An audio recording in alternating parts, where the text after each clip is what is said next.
2011. Sirens are blaring across a small town in rural Mississippi as residents make their way to a local storm shelter. Cramming inside, the screams of the sirens begin to fade as a terrible roar gets louder and louder, drowning out the sounds of their panicked breaths as the ground begins to tremble. The strongest tornado in U.S. history has just entered their town. Jofflin. Hi. It's late April, and meteorologists at the Storm Prediction Center are scanning the atmosphere, looking for key ingredients needed for the formation of severe weather when they notice something concerning.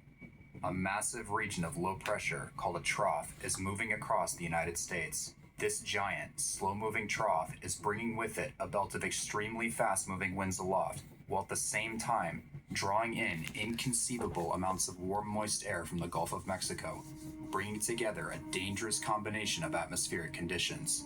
The mixture of warm, moist air with cold, dry air aloft is generating large amounts of atmospheric instability needed for thunderstorms called convective available potential energy, or CAPE.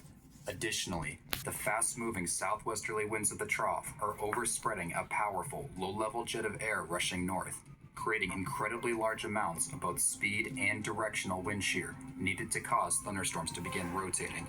Noting that all the ingredients for severe weather are now in place, the Storm Prediction Center issues a rare, high-risk outlook for severe weather, including a 30% outlook for strong tornadoes.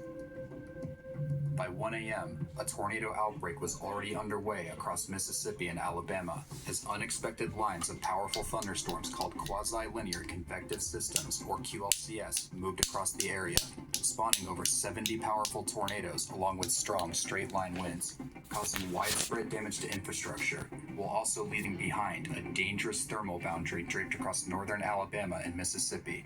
As bad as things were, they were only going to get worse.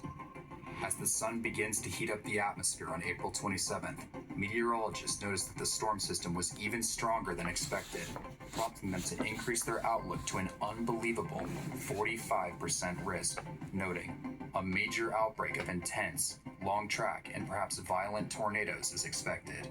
However, none of them could have imagined the scale of what was about to take place.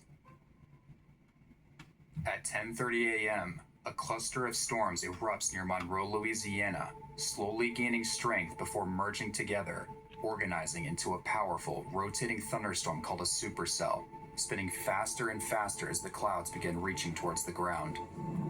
Just after 3 p.m., an ominous-looking funnel hovers above the ground and within seconds reaches the surface.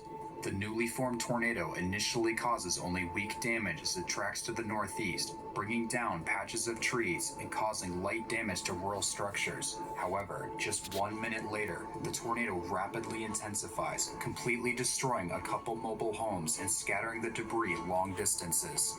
The strengthening tornado continues to cause intense damage to rural structures